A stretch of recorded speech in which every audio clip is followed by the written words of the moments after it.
Porque bien sabemos que cerramos la semana con sentencias en el marco del caso Odebrecht y Andrés Bautista, expresidente del Senado de la República Dominicana, fue absuelto de los cargos o de las acusaciones que pesaban en su contra. En ese sentido tenemos al señor Tiago Marrero, abogado, parte de la barra de la defensa del señor Bautista, y con él vamos a estar conversando acerca del desarrollo de este caso y por supuesto de otros pasos que lo adelante van a continuar. Muchísimas gracias por estar con nosotros, señor Marrero.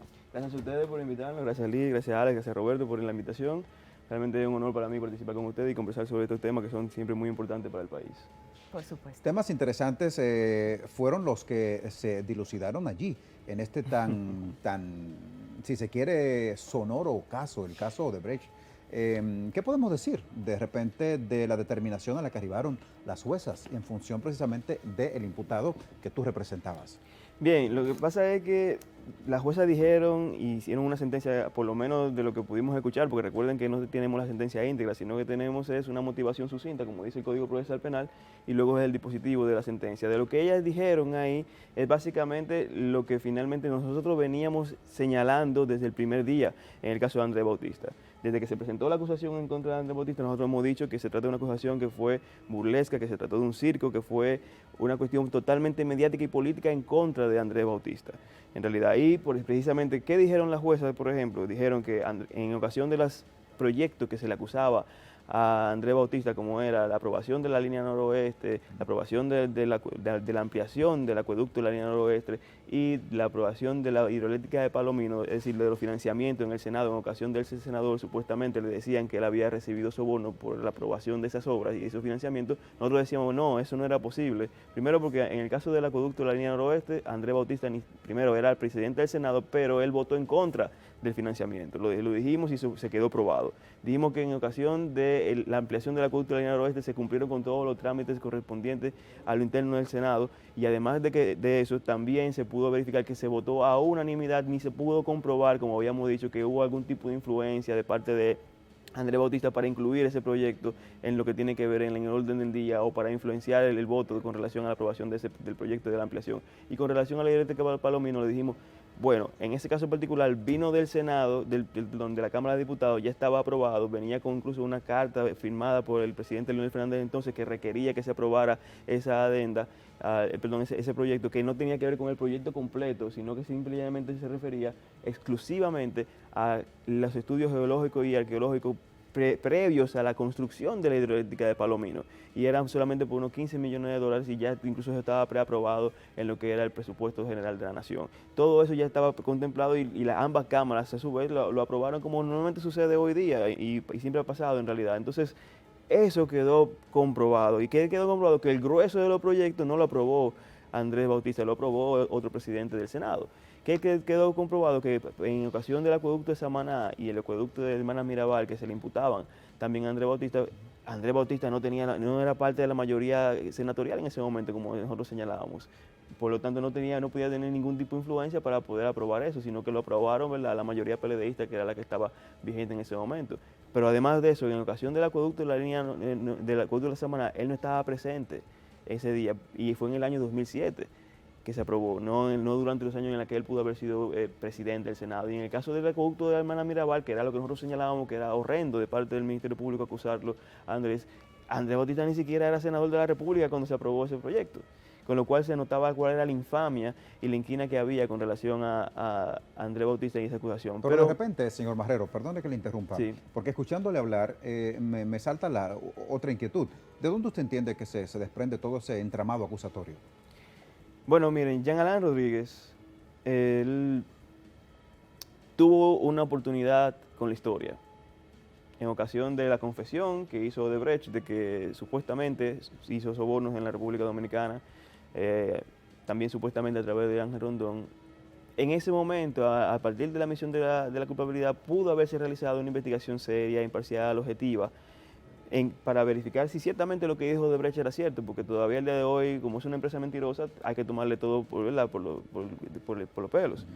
Y lo que decidió fue justamente utilizar el proceso de Odebrecht, utilizar todo digamos, el fervor ciudadano que había en ese momento, porque recordemos que a partir de ese momento, en enero de 2017, vino todo lo que era con la Marcha Verde, y con ese proceso de Odebrecht, lo que hizo básicamente fue anular políticamente a quienes eran contrarios a su gobierno.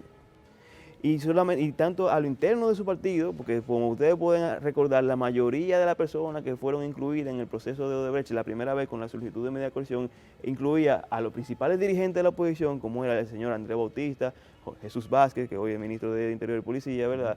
Roberto Rodríguez, principales dirigentes del PRD y PRM de entonces, y incluir también a varios senadores, como por ejemplo Julio César Valentín, que era de una facción que era contraria a la que estaba en el gobierno en aquel momento. Claro. Entonces, evidentemente que no era la intención de buscar la verdad. Yo siempre lo dije durante el juicio y siempre en la defensa que nosotros representamos siempre lo dijimos. Al Ministerio Público y a Jean Alain Rodríguez nunca le interesó la verdad. Lo que le interesaba era precisamente utilizar el proceso de Odebrecht para anular a la oposición política y de alguna manera también garantizar la impunidad al grupo que él posiblemente representaba, que a lo mejor pudiera haber estado involucrado, porque señores, la obra más grande de Odebrecht es Punta Catalina. El grueso del dinero que Odebrecht invirtió en el país, o que el país más bien invirtió en Odebrecht, ¿verdad? Se debe a Punta Catalina, que es una obra que en principio rondaba por los $2.000 millones, sabemos que va por mucho más. Entonces, a eso no se investigó, eso se dejó ahí. ¿Y por qué? Porque justamente en ocasión del proceso de Punta Catalina, en el caso de Andrés Bautista, como cuando era presidente del PRM, hizo denuncia formal en contra de la aprobación y la forma en que se hizo el proceso de Punta Catalina, pero además de eso, recordemos que en aquel momento estaba João Santana en el país, un lavador condenado en Brasil. Y responsablemente Andrés Bautista, y como parte del presidente del PRM, hizo una denuncia que fue engavetada en la Fiscalía del Distrito Nacional. Una denuncia en contra de João Santana, que tenía un despacho en el Palacio, un lavador confeso. No lo decidimos nosotros, lo dice la justicia brasileña. Entonces, esa inquina fue, digamos, esas acciones de política frontal, de oposición frontal gracias al gobierno de Danilo Medina, fue lo que en alguna medida provocó que fuera incluido injustamente en un proceso que ya tenemos al día de hoy 5 años y que claramente resultó con la prevalencia de la verdad, que es lo que nosotros siempre hemos dicho. Andrés Bautista ni recibió soborno, ni se requirió ilícitamente, ni falseó sus declaraciones juradas. Doctor Tiago Marrero, usted como parte de la defensa, el Ministerio Público en voz de Camacho, del fiscal Camacho, ha dicho que va a apelar esa sentencia. El Código Procesal Penal establece pues un tiempo, un periodo para la lectura formal de la sentencia, apenas usted tiene en el dispositivo. ¿Cómo afecta esas declaraciones o ese proceso de apelación normal de nuestro Código Penal Procesal, nuestro Código Procesal Penal, si apelan? Y en caso de que apelen y en la próxima instancia, yo quiero que usted le cuente a los televidentes cuáles son los procesos luego de que se apele la decisión, porque no está de acuerdo el Ministerio Público, que es quien sustenta la acusación penal en contra de su defendido. Bien, el magistrado Camacho, quizás en un exabrupto, él, sin tener la sentencia íntegra, por lo que pude escuchar, aparentemente no está de acuerdo con ello y ha dicho que iba a apelar. Yo creo que él primero tiene que pensar un poquito y revisar bien su estrategia de la acusación, porque quizás no vale la pena que, por ejemplo, en el caso de Andrés Bautista, él apele, porque la sentencia, por lo menos por lo que dijeron las juezas, y seguramente lo será en la sentencia íntegra, es bastante contundente, porque la prueba y el ejercicio defensivo que la defensa de Andrés Bautista hizo demuestra claramente la insostenibilidad de su acusación. Ahora bien, claro está que como el Ministerio Público es una parte en el proceso penal, tiene el derecho precisamente de apelar la decisión. Y para apelar la decisión, cuenta en principio, ¿verdad?, si fuera un caso ordinario, contaría con un plazo de 20 días a partir de la lectura íntegra de la sentencia o de la notificación de la sentencia. Ahora, estamos en un caso complejo. Es decir, al ser un caso complejo se duplican los plazos y por lo tanto tienen un plazo de 40 días, pero no 40 días calendario, es decir, como si corrieran un día tras otro, sino que serían 40 días hábiles. Estamos hablando que como la fecha de lectura de la sentencia está programada para el 25 de noviembre, suponiendo que para ese día efectivamente esté lista la decisión y no se prorrogue la lectura, estaríamos hablando que a mediados de febrero sería cuando vencería el plazo efectivo que tuviera el Ministerio Público para apelar. Hecha la apelación por parte del Ministerio Público contra quienes ellos entiendan que deberán hacerlo, luego pasaríamos entonces a una fase en que la Secretaría del Tribunal debe notificar ese recurso de apelación a las partes que finalmente fueron apeladas, para que se refieran con relación a ese recurso y hagan su escrito de defensa o de reparo con relación a eso. Es una dinámica básicamente en el proceso penal donde se defiende y se ataca la sentencia, ¿verdad? Ya el objeto no es en sí los hechos controvertidos o no es el juicio en sí mismo, sino que lo que se procura es justamente verificar cuáles serían los vicios de las sentencias, si la sentencia fue dada o no en derecho, y lo que se ataca es básicamente a la sentencia. Entonces luego esto, cuando ya la parte hacen su escrito de defensa, que tienen un plazo de 10 días para poder depositar su escrito de defensa, por lo tanto, si nos vamos a hacer la misma lógica de la duplicación de los plazos, serían 20 días, aunque hay una teoría que dice que para fines de los escritos de defensa no aplica, sino que solamente para los recursos, porque es lo que dice el 370, pero bueno, digamos que son 10 días, como dice la norma. Después de que se depositan esos escritos, la Secretaría del Tribunal Colegiado va a enviar el expediente completo a la Corte de Apelación. En la Corte de Apelación, en la Cámara Penal, la Presidencia sortea el expediente entre una de sus salas, y inmediatamente esa sala queda apoderada, deberá verificar primero las condiciones de admisibilidad de los recursos de la que es apoderada. Es decir, verificará si fueron sometidos en el plazo correspondiente y por la parte que finalmente correspondía someter el plazo. Una vez declarada la admisibilidad del recurso, la Corte tiene la obligación de fijar una audiencia para escuchar a las partes con relación a la sustentación de sus recursos. Estamos hablando que entre ese paso, de verdad, vamos a hablar de mayo aproximadamente, cuando finalmente la Corte, ya después de decretada la admisibilidad de los recursos, fijaría una primera audiencia. En apelación ya el proceso es mucho más corto, porque no es necesario la reproducción de los testigos, no es necesario reproducir toda la prueba, no es necesario toda, digamos, solamente en el tribunal colegiado fuimos a más de 100 audiencias. En el caso, y eso se debe a que eran 3 veces a la semana, o sea que no se trató de una audiencia cada semana, sino 3 veces a la semana, 100 audiencias, y que fue un proceso muy rápido e intenso, y como quiera fue bastante largo. Así es. A pesar Largo de y todo, agobiante. Largo a pesar de todo. Entonces, Licenciado Marrero, en ese sentido, bajo la premisa de todo lo que usted acaba de señalar, muchos han precisado que el caso Odebrecht apenas comienza a conocerse en los tribunales de la República Dominicana. El Ministerio Público ha hablado de Odebrecht 2.0, se habló también de esa apelación. Y bueno, pues, ¿qué opinión le merece? ¿Entiende usted que existe la posibilidad de que el señor Bautista vuelva a ser llamado por los tribunales? bueno, en ocasión de un Odebrecht 2.0 lo dudamos, o sea, yo digo que es imposible que usted haya llamado nuevamente, porque al fin y al cabo las razones por las cuales a él le acusaron son las únicas razones por las cuales le pudieran haber acusado. ¿Por qué? Porque de acuerdo por lo menos a las delaciones premiadas que nosotros tenemos conocimiento de ellas, y de acuerdo a la propia acusación del Ministerio Público, ese era en ocasión justamente de los proyectos de Odebrecht durante la presidencia del Senado de Andrés Bautista, con lo cual ahora mismo se acabó de juzgar la gestión de Andrés Bautista como presidente del Senado en ocasión de los proyectos de Odebrecht, y se determinó que efectivamente Andrés Bautista no tomó sobornos, no hizo ningún tipo de ilegalidad ni actuó a favor para favorecer a esa empresa, con lo cual es imposible que en el caso particular de Andrés Bautista fuere acusado nuevamente de Odebrecht. Hace tiempo que se habla de un Odebrecht 2.0, si hablan de un Odebrecht 2.0 habrá que ver la posibilidad de integrar a otras personas porque realmente recuerden que fueron 14 obras que hizo Odebrecht en el país, y al final si se verifica el expediente y se verifica la acusación, no se juzgaron la mayoría de las obras, se juzgaron quizás de 14, se juzgaron 7 obras, 8 obras. Y en ese sentido también es importante señalar el pronunciamiento de uno de los formales acusados. Señaló, si hubo soborno, ¿dónde están los sobornados? ¿Qué opinión le merece?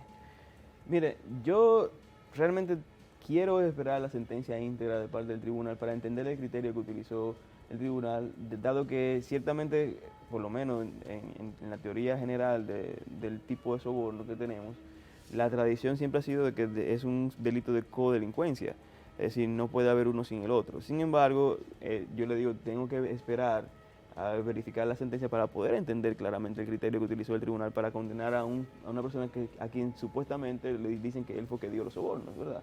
Y digo esto que es supuesto porque al fin y al cabo recordemos que como la sentencia no tiene la autoridad de la cosa irrevocablemente juzgada, todavía el señor Ángel Rondón merece y tiene la presunción de inocencia a su cargo hasta tanto no exista una sentencia definitiva, por lo cual hay que hablar todavía de supuesto, incluso la condena, porque la condena no es firme. Lo que sí se mantiene siempre firme es la presunción de inocencia en ocasión de una absolución, porque al fin y al cabo lo que se demostró con la absolución, por ejemplo, en el caso de Andrés, es que siempre ha sido inocente, no es lo contrario. Entonces, ¿qué opinión me merece eso? Yo digo, tengo que esperar la sentencia. Eso es lo que tengo que esperar la sentencia. Perfecto. Luego que estamos pues en el proceso de apelación, en la Corte de Apelación, y ustedes no estén de acuerdo con la inclusión nuevamente de Andrés Bautista, ¿a qué sala va de la Suprema Corte de Justicia el caso? Si incluyeran a Andrés Bautista nuevamente en una acusación, bueno, primero no iría a ninguna sala de la Suprema Corte de Justicia, porque en caso de que fuera nuevamente incluido en un Odebrecht 2.0, lo cual es remotamente posible, no es remotamente posible, realmente Andrés Bautista no tiene jurisdicción privilegiada. Por lo tanto, no sería en la Suprema Corte de Justicia. Y recordemos que durante todo este tiempo que se perdió en este caso fue justamente porque el Ministerio Público siguió un criterio de arrastrar a todo el mundo ante la Suprema Corte de Justicia con un objetivo claro, era que el juicio pasara lo más rápido posible ahí arriba, no con toda la garantía que esa magistrada del primer tribunal colegiado nos garantizaron a todos los imputados. Porque hay que decir algo, el juicio ante el primer tribunal colegiado es un juicio modelo. Es decir, todas las garantías para todas las partes fueron debidamente respetadas, hubo una organización judicial tremenda, o sea, creo que es el tribunal más organizado del país, no dudo en eso en decirlo, y mucho más, y está preparado para ese tipo de Tiago, procesos. perdone, doctor, que lo interrumpa. Hay, además de las jurisdicciones privilegiadas, que la Sala Penal de la Suprema Corte de Justicia, hay otra, cuando las sentencias verifican ese tribunal que puede ser de 3 colegiados y de 5 jueces. No recuerdo ahora el proceso, ¿cómo se llama esa audiencia que celebran para verificar la sentencia per se? Ya, bien, de acuerdo a todo el procedimiento penal, vamos a suponer que pasamos el proceso de apelación donde los jueces de la corte, que se componen de entre 3 y 5 jueces que componen una sala de una corte de apelación, verifican efectivamente si los recursos que fueron incoados por la parte tienen mérito o no tienen mérito, porque eso es lo que básicamente van a verificar conforme a las disposiciones del Código Procesal Penal, dictan una sentencia. O acogen el recurso o lo rechazan. Si acogen el recurso, el mismo Código Procesal Penal dice que pueden hacer 2 cosas. O envían a la celebración de un nuevo juicio o con los elementos que hay ellos pueden fallar y dictar sentencia en relación a ello. Eso significa que pueden revocar o modificar la decisión que fue dada. Esa decisión que da la Corte de Apelación es susceptible de un recurso de casación. Okay. Entonces ahí sí iríamos a la Suprema Corte. ¿Repita ese recurso? Recurso de casación. Perfecto. Iríamos ¿No hay posibilidades que llegue Andrés ustedes lleguen a la sala penal para, en caso de que vaya y lo sigan acusando y todo esto, en un recurso de casación? Siempre esa posibilidad todavía existe porque tenemos los plazos abiertos para la apelación, que es el primer momento. Ahí vamos. Ya no profundice más. Sí, ya. Ya, por favor. Mire, nosotros queremos siempre hacer bien interactiva las entrevistas con nuestros pues, invitados, ¿no? Y creamos para eso una línea de comunicación que es el 809-604-4423, precisamente desde el lugar donde procede su defendido, Andrés Bautista, de la provincia de Espaillat, específicamente de Moca. Pues tengo acá al señor Edwin Rojas, que hace la siguiente cuestionante. Pregúntale, por favor, al licenciado Marrero, ¿cuán importante o cuán básica puede ser la intromisión de Jan Alain Rodríguez dentro de este proceso y los tan mencionados casos que hasta el momento se han ventilado? La figura, la intromisión de Jan Alain dentro de los mismos. ¿Qué opinión le merece? Yo pienso que gran parte del expediente, y como fue realizado el expediente de Odebrecht, fue obra y gracia de Jan Alain Rodríguez.